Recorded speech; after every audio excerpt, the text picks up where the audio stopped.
마태복음 14장 22절부터 마지막 절까지 보겠습니다. 여기는 14장 22절에는 이제 무리를 걸으시는 예수님에 대한 내용이 나옵니다. 이 무리를 걸으시는 예수님의 이 사건에 앞뒤 전후해서 일어난 일들을 살핌으로써 이 사건의 의미가 무엇인가 하는 것을 좀 살펴보도록 하겠습니다. 봉독하겠습니다. 22절입니다. 예수께서 즉시 제자들을 재촉하사 자기가 무리를 보내는 동안에 배를 타고 앞서 건너편으로 가게 하시고 무리를 보내신 후에 기도하러 따로 산에 올라가시니라. 저물매 거기 혼자 계시더니 배가 이미 육지에서 술이나 떠나서 바람이 거스름으로 물결로 말미암아 고난을 당하더라. 밤 사경에 예수께서 바다 위로 걸어서 제자들에게 오시니 제자들이 그가 바다 위로 걸어오심을 보고 놀라 유령이라 하며 무서워하여 소리 지르거늘 예수께서 즉시 이르시되 안심하라. 나니 두려워하지 말라.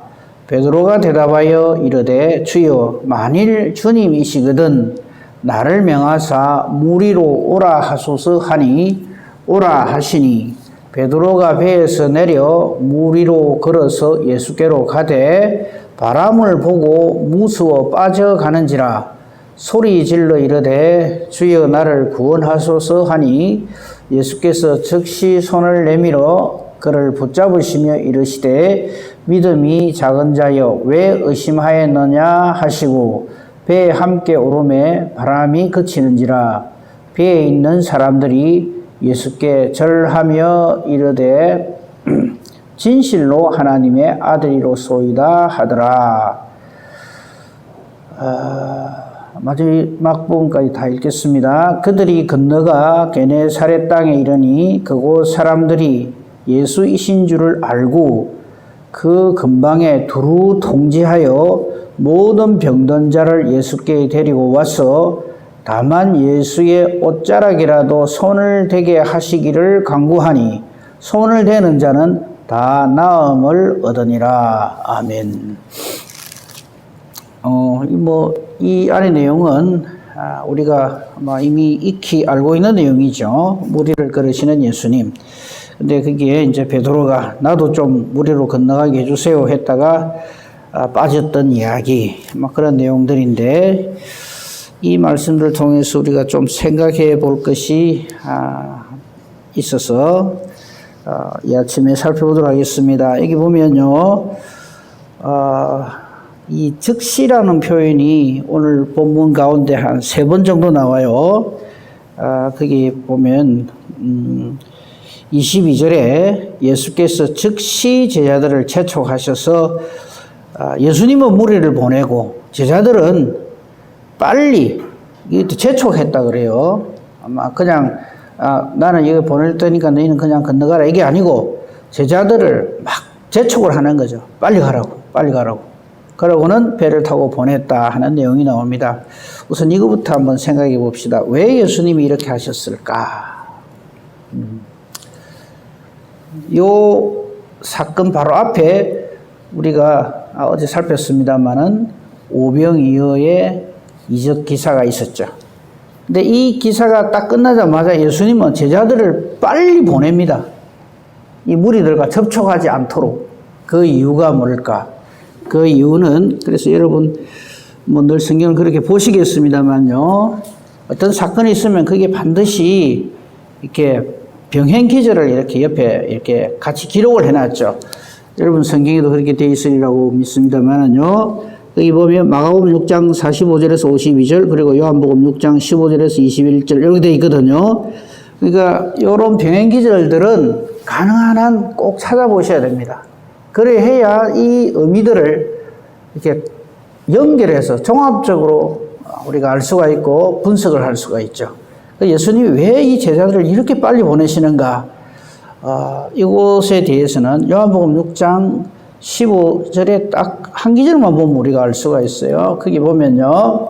요한복음 6장 15절에 오병이의 사건이 끝났을 적에 예수님께서 이 제자들을 얼른 이 무리들과 접촉하지 못하도록 하고 막 재촉해서 보내시는 이유가 나와 있어요. 거기 보면 그러므로 예수께서 그들이 와서 자기를 억지로 붙들어 임금으로 삼으려는 줄을 아시고 다시 혼자 산으로 떠나가시는 거예요.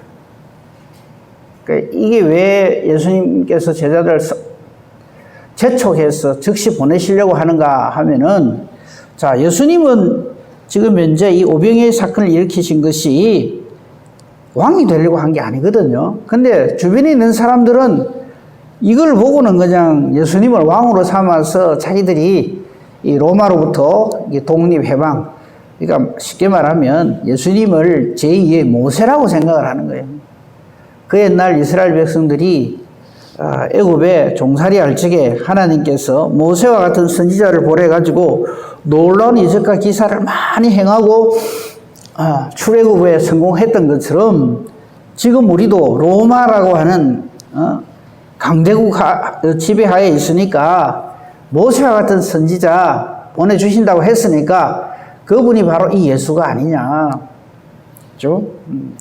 왜냐하면 예수님이 오병이어에 대한 내용을 쫙 말씀하시면서 그게 그 옛날 애굽에서의 사건, 판을 만나 뭐 이런 거 다 얘기를 이제 하시기 때문에 이들이 틀림없이 이 예수님을 보고 이런 놀라운 이 조그만 걸 가지고도 엄청난 것을 먹이는 걸 보니까 틀림없는 능력의 하나님의 사람이다 이거죠. 그래서 임금으로 삼으려는 줄을 예수님이 아시는 거예요.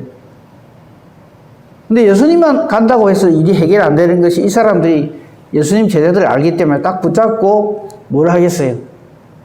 야, 너 스승 예수는 진짜 왕이 될 사람이다. 이러면 이 제자들이 이 사람들로 결탁을 해가 엉뚱한 짓을 하는 거예요. 그 이후에도 계속 이런 일이 있었잖아요. 그렇죠? 예수님 십자가 지실 때도 제자들은 도무지 이해를 못 하는 거예요. 그래서 나중에 우리가 알다시피 야고보 요한 같은 경우도 아예 노골적으로 요구를 하잖아요. 예수님 왕이 되면 우리는 자의정 우의정 시켜주세요 를 비롯해가 자기들끼리 누가 크냐는 싸움을 왜 하겠어요. 예수님 왕이 됐을 적에 이 이스라엘 백성들이 이렇게 왕이 되기를 원하는데 우리 예수님 임금이 되고 나면 누가 무슨 자리에 앉을 것인가. 예수님이 지금 이 땅에 초림하신 목적은 십자가를 지시기 위함이잖아요.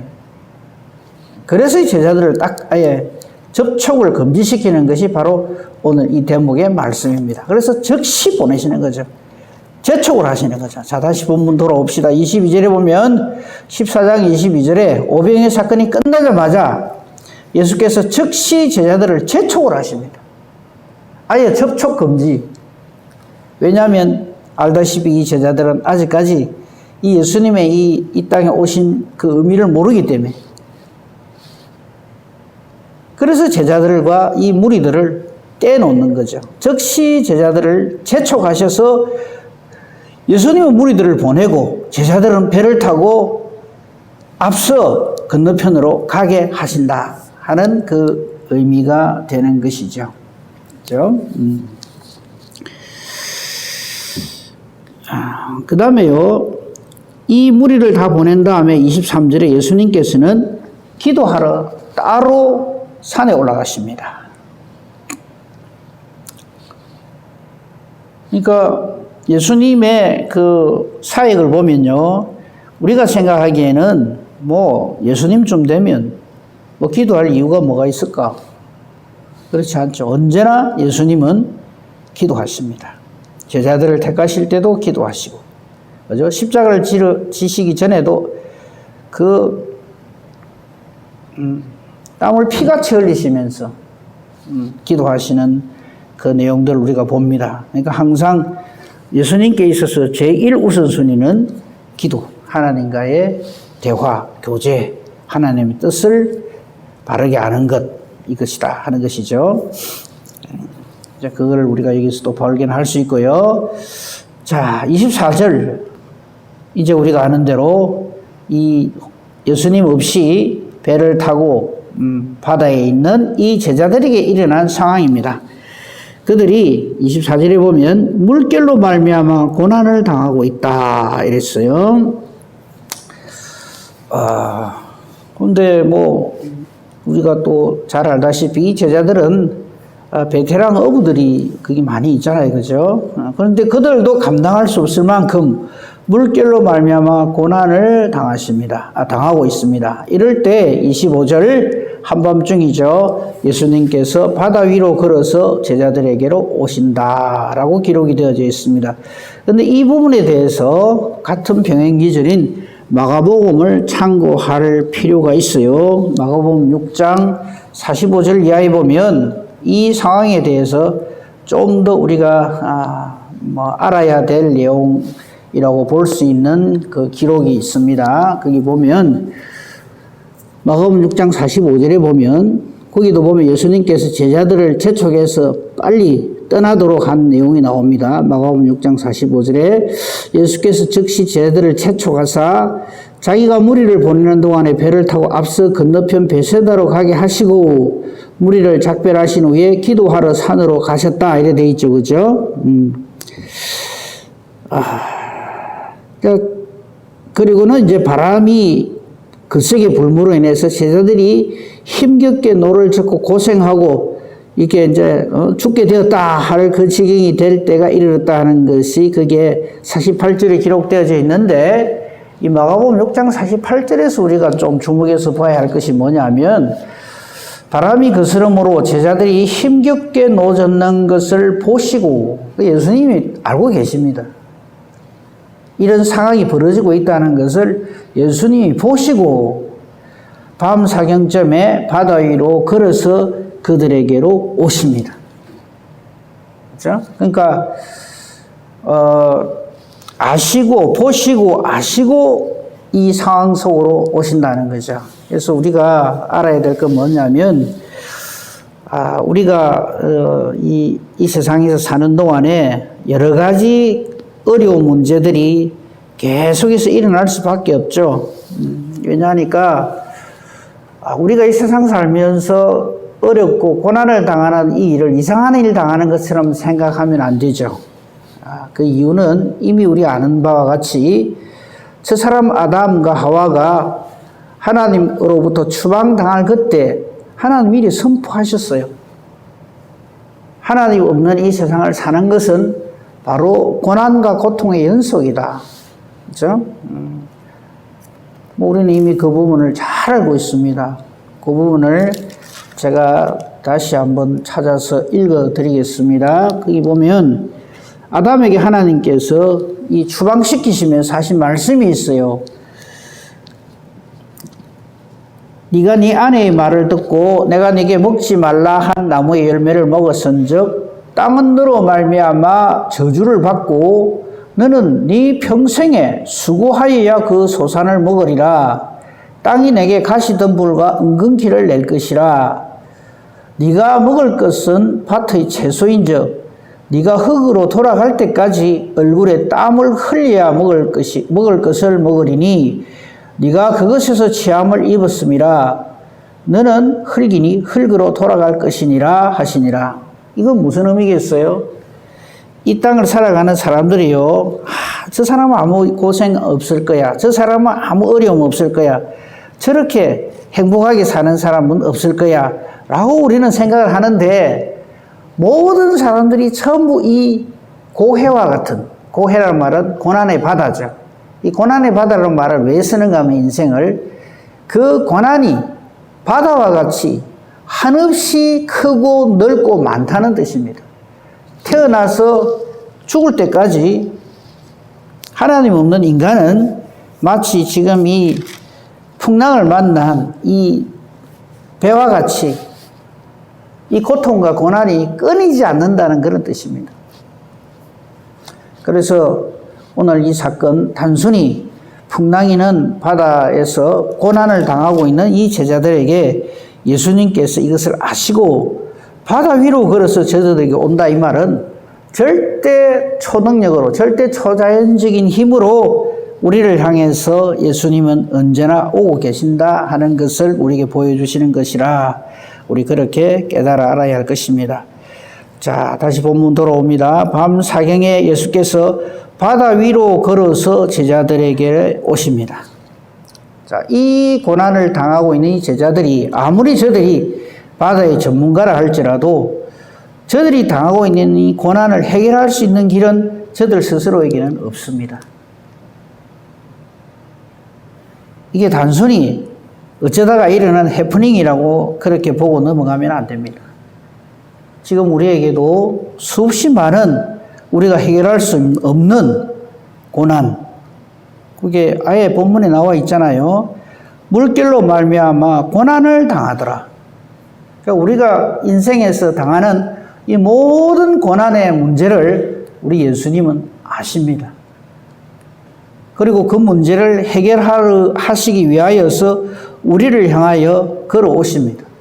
무리로 걸어오신다. 이 사건은요, 이 사실은 바다 위로 걸어서 제자들에게 오신다 이 말은 사실은 이건 안 믿는 사람들이 보면 허무하기 짝이 없는 좀 이런 표현이 이상합니다만 새빨간 거짓말이라고 생각하겠죠. 이 말이가 이게 어떻게 사람이 바다 위를 걸을 수 있단 말인가?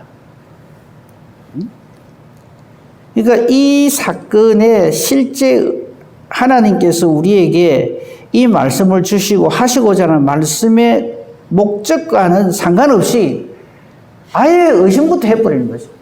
말도 안 되는 거짓말을 갖다가 이 기독교인들이 읽는 성경책에는 택도 안에 거짓말들이 꽉 차 있다 이렇게 해버립니다. 이 의미의 본질에 대해서는 관심이 없어요. 그리고 심지어는 우리들조차도 예수님은 하나님의 아들이기 때문에 무리로도 걸으시는갑다 이렇게 생각하고 넘어가기 쉽다는 거죠. 그런 의미가 아니라 우리 인생은 고해고 누구나 다 고난을 당하지만 그 기가 막힌 상황 속으로 우리의 구주이신 예수님은 아시고 우리를 향하여 걸어오신다. 이미 걸어오시는 그 장면을 보면서 우리가 깨달아 알아야죠. 근데 베드로를 비롯한 제자들은 이 예수님이 무리로 걸어오는 걸 보고 뭐라고 그러냐면 유령이다 그럽니다. 참 우리는 보고 싶은 대로 보고 듣고 싶은 대로 듣고 믿고 싶은 대로 믿는 경향이 있죠. 예수님이라고는 꿈에도 생각 안 하는 거죠. 왜? 예수님도 우리하고 똑같은 인간인데 이 풍랑이는 이 배 안에 있는 우리도 죽을 맛인데 어떻게 이 풍랑이 이렇게 바람이 거센 이 바다 위로 사람인 예수님이 걸어온단 말이냐 이거죠. 그래서 우리는 과학이라고 하는 우상을 얼마나 섬기는지 모릅니다. 과학이라 그러면요 다 믿어요 무조건. 근데 저는 이렇게 생각합니다. 과학은 하나님이 이미 이루으신 일을 뒤늦게 가리늦게 깨달아 알고 뒷북치는 게 과학이다. 저는 그래 정의를 내립니다. 이 과학이라고 하는 게 참 우리는 이 과학이라 그러면 뭐 무조건 믿잖아요. 과학적으로 그게 증명이 되어 있다고. 근데 과학이라고 하는 것 역시 사람이 만들어낸 학문이거든요. 저거가 스스로 인정하는 거는 오케이고 살아 역사하시는 하나님이 하시는 일에 대해서는 그걸 뭐 신학이라고 표현을 합시다. 그 사람들은요 신학은 안 믿습니다. 불신 안 믿어요. 근데 과학은 무조건 오케이입니다. 근데 과학은요 하나님이 이미 이루어 놓으신 그 일을 인간이 그 뒤에 깨달아 알고 뒷북치는 게 과학. 뭐 거기에 대한 뭐 예를 들자 그러면 한두 끝도 없으니까요. 지금 이 시간에 말씀드릴 것은 못 되고요. 아무튼 실제 사실은 뭡니까? 예수님은 풍랑이는 바다 위로 걸어오셔서 고난당하고 있는 제자들을 완벽하게 그 문제를 해결해 주십니다. 이게 하나님 하시는 일이에요. 그런데 인간들은 여기 있는 제자들조차도 이거는 비과학적이다. 그래서 믿을 수가 없다. 우리 인간들은요 제가 못하면 아무도 못한다고 생각을 해요. 혹은 자기들이 이해가 안 되면 무조건 안 믿습니다. 자기들이 확신을 하는 것은 과학이라 해가지고 무조건 믿습니다. 그죠? 과학적으로 증명이 되면요, 의심 1도 안 해요. 참 어리석죠. 우리 과학이 할 수 있는 게 몇 가지나 된다고. 우리 임직받는 우리 안수 집사님, 권사님 될 분들하고 성경 공부를 하는 데서 그 이야기를 제가 한번 했어요. 이 과학이라고 하는 것에 대해서 이야기를 하다가 이런 이야기를 했어요. 지금부터 약 50년 전만 돌아가서 우리가 지금 너무나 당연하게 사용하고 있는 스마트폰 이야기를 하면 그 사람들이 무슨 말인지 알아들을까?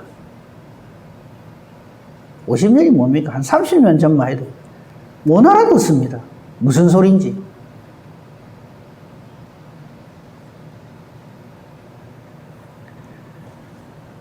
그런 건 똑같다. 하나님 하시는 일에 대해서 진짜 못 알아들어, 우리가.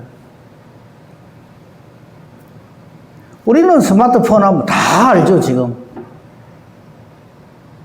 아마 30년 전에 가가지고 사람들에게 지금 현재 이 스마트폰의 기능을 얘기하면 새빨간 거짓말이라 할 겁니다. 말도 안 되는 소리 한다고. 그 정도만 얘기를 할게요. 이 하나님이 하시는 일에 대해서 우리 인간이 너무 몰라요. 몰라도 너무 몰라요. 모르는 정도만으로 끝이면 좋겠는데 아주 그냥 막 노골적으로 비난을 하고 하나님의 뜻과 하나님의 생각은 저 갖다 입버리고 지금 현재 내가 알고 싶고 듣고 싶고 믿고 싶은 것만 오케이 합니다. 이걸 믿음이 없다라고 하는 겁니다. 오늘 그 말씀도 나와요. 자, 한번 봅시다. 예수님께서 무리로 걷는 거, 우리로서는 혼비백산할 일이고 제자들이 볼 때는 유령이라고 난리가 납니다. 거기 26절에 보면 예수님이 지금 저들을 향하여 이미 그 상황을 아시고 걸어오시는데 제자들은 보고 놀라가지고 유령이라고 소리를 지르고 무서워하고 난리가 났습니다. 이때 예수님의 두 번째 즉시가 선포됩니다. 27절입니다. 예수께서 즉시 이르시되 안심해라 나니 두려워하지 말라. 우리 이 말씀을 우리 삶 속에서 늘 들어야 합니다. 내가 어떤 고난 가운데 있든지 간에 내가 어떤 기가 막힌 상황에 있든지 간에 예수님의 즉시 답변해 주시는 이 말씀 안심하라 나니 두려워하지 말라. 듣고 계시죠? 그죠? 근데 우리는 이 말 안 들어요. 예수님이고 뭐 간에 내가 지금 이렇게 죽게 생겼는데 왜 지금 내한테 와서 해결 안 해주시냐고. 뭐 하십니까 예수님? 뭐 심지어 이런 말까지 하죠. 하나님 도대체 살아나 계십니까? 이래서 말이죠. 할 소리 안 할 소리 마구 해대죠. 그게 바로 이겁니다. 놀래가지고 유령이라고 하면서 무서워하고 소리를 지르고. 저 같으면요, 제가 예수님 같으면 가다가도 돌아서 버릴 것 같아요. 너 마음대로 해라. 근데 예수님은 즉시 이르시되 안심하라 나니 두려워하지 말라 이래 주세요. 베드로가 이 말을 듣고 확실히 우리 베드로는 못된 우리하고 굉장히 많이 닮았어요. 이 요구를 왜 하는가 모르겠어요.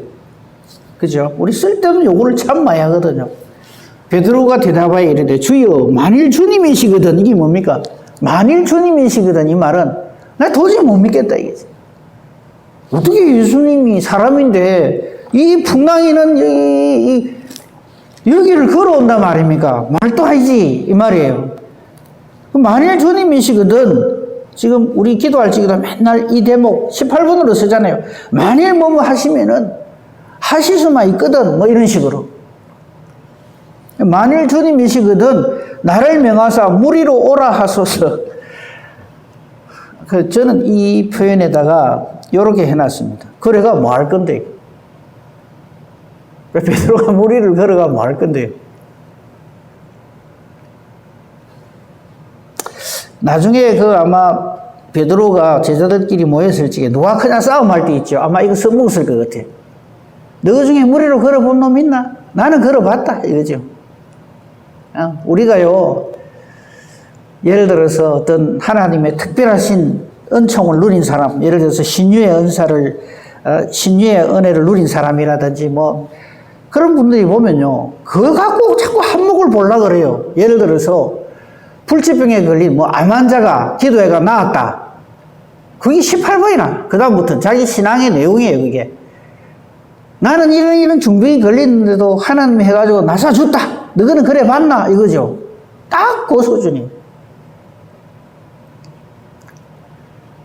저는 그래 생각합니다.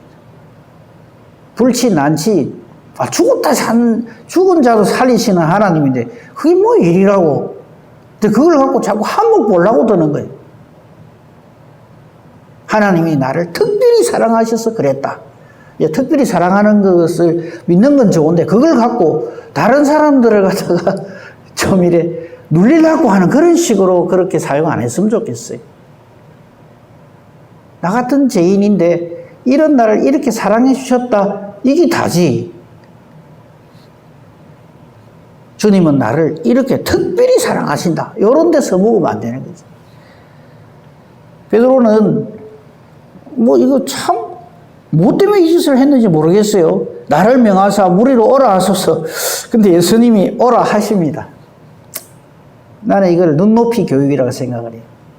그래 해주시는 거예요. 이렇게 해서라도 예수님이 하나님의 아들이심을, 우리를 위한 절대 구원의 하나님이심을 깨달아 알게 되기를 원하시는 마음이시겠죠. 오라 하시니 베드로가 배에서 내려서 무리로 걸어갑니다. 놀라운 일이죠, 정말.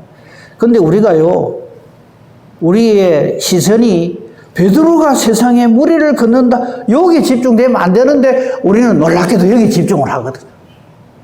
다시 말씀드립니다. 베드로 무리를 걷는 게 무슨 의미가 있는데? 아니, 예수님이 원하시면 무리를 걷는 것만 하겠어요? 하늘로 날아다니라면 날아다니겠죠. 근데 우리는 자꾸 그런 걸 요구하거든. 희한한 거, 너무 못하는 거, 내만 특별한 거. 좀 그러지 맙시다. 어쨌든 베드로는 놀랍게도 이 풍랑이는 바다 위를 예수님처럼 걸어갑니다. 그게 몇 초나 갔겠어요? 한 10발자국이나 갔겠어요? 미치게 드러나는 거죠. 베드로가. 그게 30절입니다. 베드로가 예수님의 말을 듣고 이렇게 걸어가다가 예수님만 바라봐야 될 텐데 아마 그랬으면 예수님께로 같이 갔을 거예요. 그죠? 끝까지. 그러고 아마 손잡고 배 위에 올랐을 거예요. 근데 그게 될 리가 있습니까? 그는 바람을 봅니다. 바다를 봅니다. 아니지. 내가 어떻게 이런 일을 할 수가 있지? 그러고는 폭 빠지죠. 바람을 보고 무서워 빠져가는지라. 우리 또 이거 하는 데는 선수잖아요. 소리 질러서 이러되 주님 나를 구원해 주시옵소서. 그래도 이렇게 제대로 바른 그 소리를 외치니까 그나마 다행인데, 주여 나를 구원하소서. 저는 이렇게 생각합니다.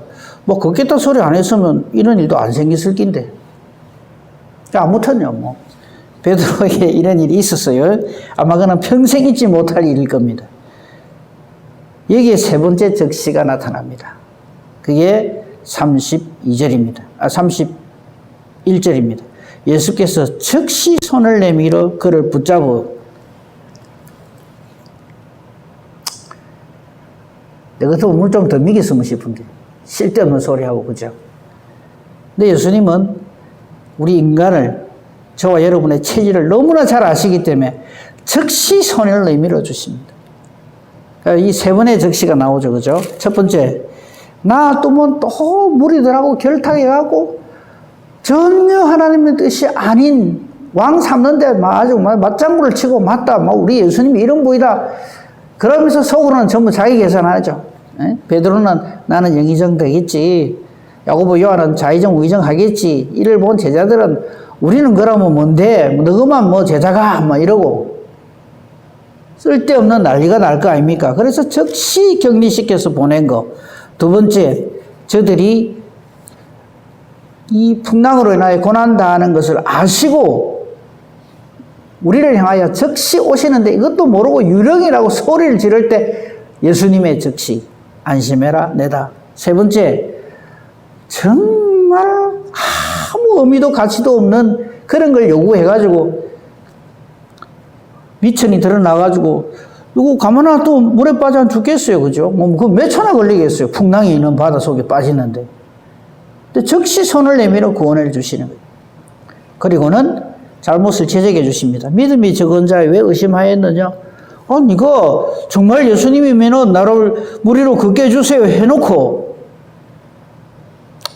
우리 인간의 믿음의 미천, 본질이 그대로 드러나는 사건이 바로 오늘의 이 사건입니다.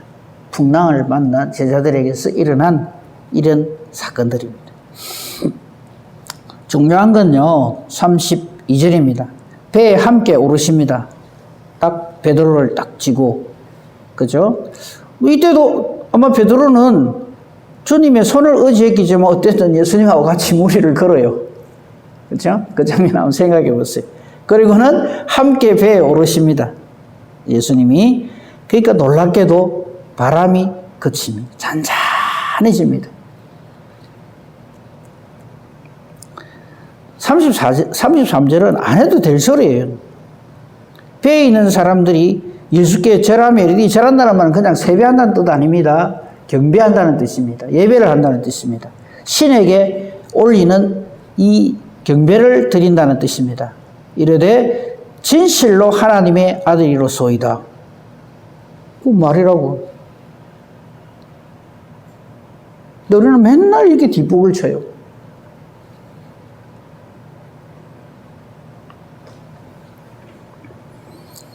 처음부터 33절 하면 됐긴데. 그리고 34절부터 36절은 게네사렛 땅에서도 똑같이 예수님은 하나님의 아들이십니다. 그걸 증명하는 거죠. 33절을 다시 증명하는 것이죠. 그렇죠?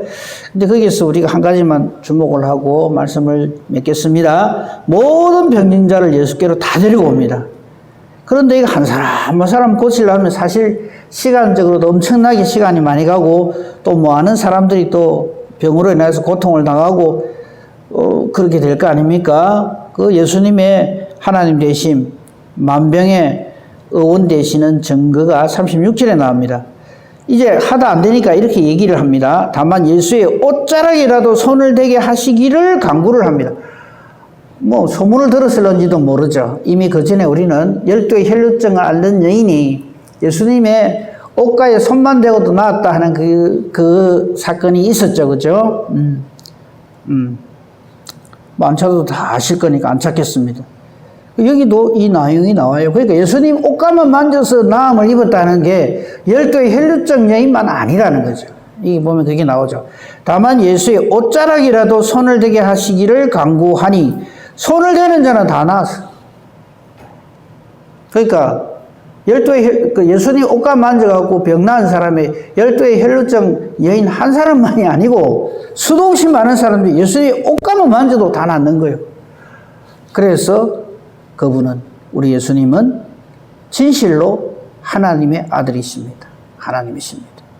오늘 우리는 이 풍랑 만난 제자들 사건을 중심으로 해서 몇 가지 살폈습니다만요. 우리 예수님은 우리의 상상을 초월하는 하나님이십니다. 이 하나님을 우리가 지금 만나고 믿고 그의 이름으로 하나님 자녀의 건세를 누리고 있습니다. 이 은혜와 복으로 충만한 복된 저와 여러분이기를 주님의 이름으로 축복하며 축원합니다. 아멘. 감사합니다. 하나님, 날씨가 매우 추운 가운데도 저희들을 하나님 앞에 불러주시고 오늘 하루도 하나님과 더불어 시작하게 해주시니 감사합니다. 함께하지 못한 사랑하는 주의 자녀들 기억하여 주시고 같은 은혜로 채워주실 줄로 믿습니다. 아버지, 우리는 오늘 말씀에 나오는 이 제자들과 같이 정말 언제나 시도 때도 없이 우리 인생의 고난의 문제로 인해서 고통을 당하면서 살 수밖에 없는 죄인입니다. 이런 죄인을 부르시고 구원해 주시고 해결해 주시기 위하여 하나님은 우리를 이처럼 사랑하사 독생자를 주셨습니다. 저로 말미암아 하나님의 자녀가 되는 권세를 우리에게 주셨습니다. 예수님 당시에 일어난 이런 모든 문제들 우리에게도 그대로 날마다 일어나고 있고 우리는 제자들을 비난할 그 어떤 자격도 없습니다. 똑같은 이런 믿음 없는 그런 모습들을 우리는 여지없이 보이고 살아갑니다. 우리를 불쌍히 해주시고 믿음을 다하여 주옵소서. 그리하여 믿음이 적은 자여 왜 의심하였느냐는 말씀을 듣지 않는 믿음의 사람으로 살게 하여 주시옵소서. 오늘도 이 주신 하루를 주님과 동행하는 그래서 귀하고 복된 보람 있는 하루가 되게 하여 주시옵소서.